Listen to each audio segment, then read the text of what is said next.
3 жилийн дараа Тэмүүжин 19 нас хүрлээ.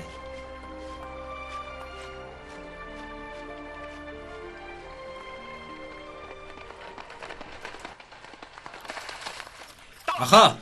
Алтан улсын цэргүүд наашид өтлөө ирж байна. Чухам хаана вэ? Уулын цаана. Тэмүүжин. Цаадуул чинь монголчуудыг харсан газар алж чаддаг тул цөмөрөө нуугдсан дэрэг хаа. Бэлгүй те. Чи ээж дүү нараа харж ханд нэг газар олж нуугд. Харин та яах юм бэ? Би очиж үзэд хий. Хасраа, цуг явъя. Явцгаая.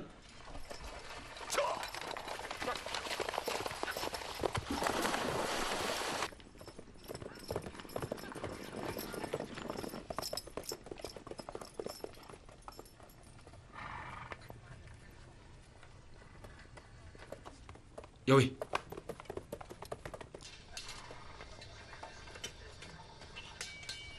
Хэдэн хүүхэн барьсан бэ? 20-30-аад байхаа. За харж угаарай. Маргааш жанжидны өргөнд хүргэж өгнө. Мэдлээ.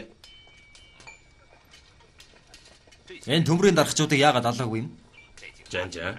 Энэ даргачуудын гарын урд ажгүй болохоор хэдэн сайхан сэлэм хийлэгчгээд алъя гэж бодсон юм. За. Наад шарсан хон чи сайхан харагдж байна шүү. Шарж дуусаад манай цацарт аваачаад өгчхөөр. Мэдлээ. Ой, наадуулаа сайн харж байдаг юм шүү.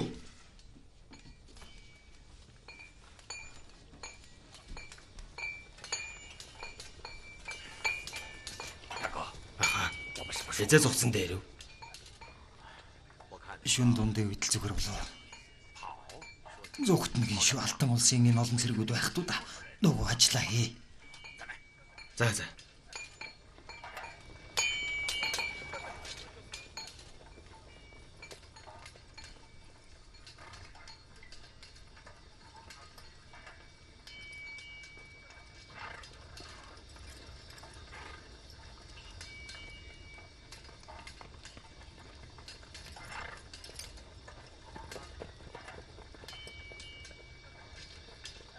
Энэ мордон сан чөдөрлөөрэй.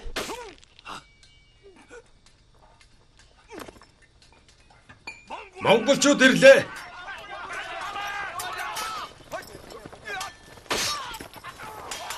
Мөнх тэнгэр бидэнд туслахаар шийдэх бололтой. Хурдан зэвсгээ аваарай.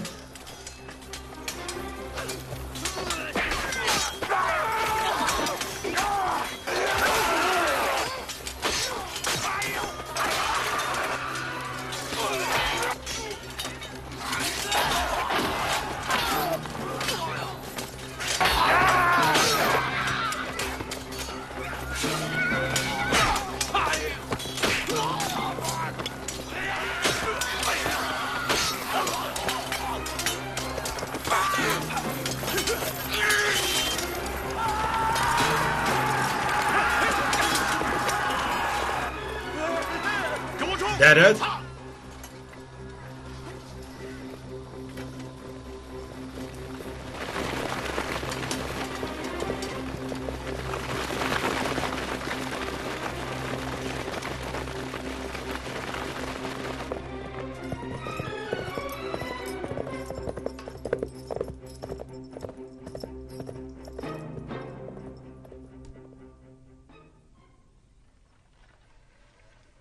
Тэмүүжин гал усны гашуун зовлон хантламсаж явсаар 90 цент хүрлээ. Түүний эр зэрэг эрлэх баатарлаг үйл явдал нь тал нутаг даяар алдаршин дуурсгуулсан юм. Таргуудагийн дарамтан доор холдон нүүсэн Овг аймгийнх нь тэрний алдар сүг дуулаад нүүн эрцгээсээр байлаа. Сайн байна уу үжим байна. Сайн байна уу? Та намайг танихгүй байна уу да? Намайг Цэгцүүхэ гэдэг Монгол аймгийн хүн л дээ. Цэгцүүхэ гинэ? Өнөөдөр би төмрийн дархан 2 хүүгэн дагуулan ирлээ. Тэмүүжний имэйлийг тогож үүдийн сөхөж өгч байг гэж бодсон юм. Намайг Зэлэм гэдэг. Харин энэ бол миний дүү Сүбэд. Бид нар нэгэн удаа Алтан улсын цэргүүдэд олзлогдоод байхад Тэмүүжин биднийг авран гаргасан юм. Үжим минь. Бид энэс хойш эзэн Тэмүүжиндээ хөжөө өргөх болно. Харин энэ бол зам зуур танилцсан анд нөхөр Ховлаа маань байгаа юм. Тэмүүжин хамаг Монголоо дахин бадруулахыг хүүлийг сэдсэн гэж дуулаад бид алсын газраас зорин ирлээ. Та бүхэн иргэн ирсэнд баярлалаа. Тэмүүжин сүйт үсгүүгээ авах гээд хонгороо доог руу явчихсан. Тэрнийг иргэн ирэхээр та нар анд нөхөд болцсон.